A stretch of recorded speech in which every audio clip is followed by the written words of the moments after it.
بسم اللہ الرحمن الرحیم الصلاۃ والسلام علیک یا سیدی یا رسول اللہ وعلی علیک و اصحابک یا نور اللہ اللہم صلی علی محمد کما تحب و ترضی له۔ اللہ تعالی ہم سب پر رحمت کرم فضل کی نگاہ فرمائے، نماز کی، استغفار، درود شریف، ذکر و اذکار کی پابندی عطا فرمائے۔ کہ ایک خاتون کہتی ہیں کہ اللہ کا لاکھ لاکھ شکر ہے کہ میں اب نماز کی پابندی کرنے لگی ہوں، ورنہ میں نے ایک زندگی ایسی گزاری ہے جس میں نہ نماز تھی، نہ روزہ، نہ ہی ذکر و اذکار، نہ ہی درود شریف، نہ ہی استغفار، اور گناہوں میں زندگی گزر رہی تھی۔ کہتی ہیں کہ اب اللہ تعالیٰ کا کروڑہا احسان ہے کہ گناہوں سے نفرت ہو گئی ہے، اور یہ اس وجہ سے ہوا ہے کہ میں نے استغفر اللہ العظیم کا ورد کیا۔ کہتی ہیں جب کہ میں نے استغفر اللہ العظیم کا ورد اپنے مقصد کے لیے کرنا شروع کیا، اپنے کام کے لیے کرنا شروع کیا، کہ اسے طاق راتوں میں پڑھا جاتا ہے، یعنی آپ اسے جو ہمارے اسلامک منتھ ہیں، اسلامک منتھ کی جو طاق راتیں ہیں، پہلی رات کو پڑھیں گے، دوسری اسکپ کر کے تیسری کو پڑھیں گے، چوتھی چھوڑ دیں گے، پھر پانچویں پڑھیں گے، چھٹی چھوڑ دیں گے، ساتویں پڑھیں گے، جب تک مقصد پورا نہیں ہوتا تب تک یہ پڑھنا ہوتا ہے، اور رات سونے سے پہلے 70 منٹ پڑھنا ہوتا ہے۔ کتنا پڑھا جاتا ہے تعداد نہیں دیکھی جاتی، بس توجہ دھیان سے 70 منٹس استغفر اللہ العظیم پڑھنا ہوتا ہے۔ تو کہتی ہیں کہ میں نے تو اپنے مقصد کے لیے پڑھنا شروع کیا تھا، اور میرا تقریباً 50% مسئلہ تو حل ہو چکا ہے۔ کہتی ہیں کہ ہمارے یہاں بڑے مسئلے مسائل تھے، لڑائی جھگڑے آپس میں بنتی نہیں ہیں، گھر میں کافی مسائل تھے، اور ساتھ ساتھ ہمارے ایک عزیز ہیں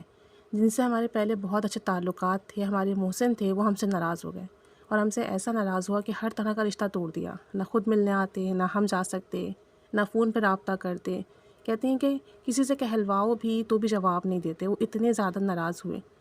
اللہ جانے کہ انہیں کیا بات بری لگی، کیا مسئلہ ہوا، بہرحال وہ ہم سے بہت زیادہ ناراض تھے۔ اب کچھ سمجھ میں نہیں آ رہا تھا کہ کیا کروں، درود شریف پڑھنا شروع کیا۔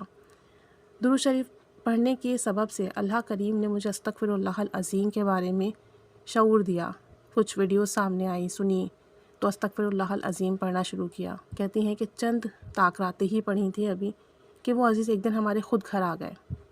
بہت خوش اخلاقی کے ساتھ ملے، اور پچھلے رویوں کے متعلق معافی بھی مانگی۔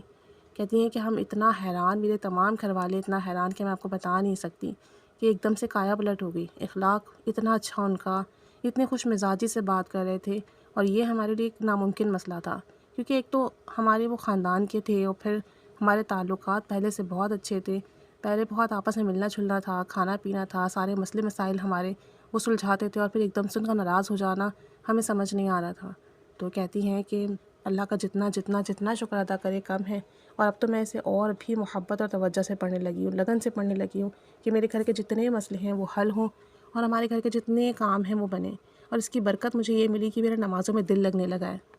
ذکر و اذکار میں دل لگنے لگا ہے، پہلے سے زیادہ دل چاہتا ہے کہ نمازیں بھی پڑھوں، ذکر و اذکار بھی کروں، درود میں بھی اضافہ ہو گیا الحمدللہ۔ اور کہتی ہیں کہ گناہوں سے بھی رغبتی مل گئی ہے، اور سب سے بڑی چیز ہی یہی ہے، اب نہ ٹی وی دیکھنے کا دل چاہتا ہے، نہ ہی جو میں گناہ کرتی تھی کہ گانے سن لیے یا اس طرح کی چیزیں دیکھ لیں، وہ سب بھی چھوڑ دیا ہے۔ اللہ تعالیٰ کا لاکھ لاکھ شکر ہے، صرف اور صرف استغفر اللہ العظیم پڑھنے کی برکت سے۔ باقی نہ میں کوئی وظیفہ کرتی ہوں، نہ اعمال کرتی ہوں، بس درود شریف پڑھتی ہوں دن میں، رات میں 70 منٹ استغفر اللہ العظیم کا ورد کرتی ہوں، اور اللہ سے رو رو کر اپنے مقاصد کے لیے دعائیں مانگتی ہوں، اور الحمدللہ ہمارے گھر کے 50% مسئلے حل ہو چکے ہیں اس کی برکت سے، جبکہ ابھی چند راتیں ہی پڑھا ہے۔ اور سب سے بڑی بات، دل کی دنیا آباد ہو گئی ہے، کیفیت مل گئی ہے، لذت مل گئی ہے، ذکر کی حلاوت نصیب ہو گئی ہے، جو کہ بہت بہت بہت بڑی نعمت ہے۔ تو استغفر اللہ العظیم کا آپ ورد کریں، کثرت سے کریں۔ 70 منٹس اللہ کی بارگاہ میں حاضر ہو کے کر رہے ہیں، دنیا کو بالکل چھوڑ کر، کسی سے بات نہیں کر رہے ہیں،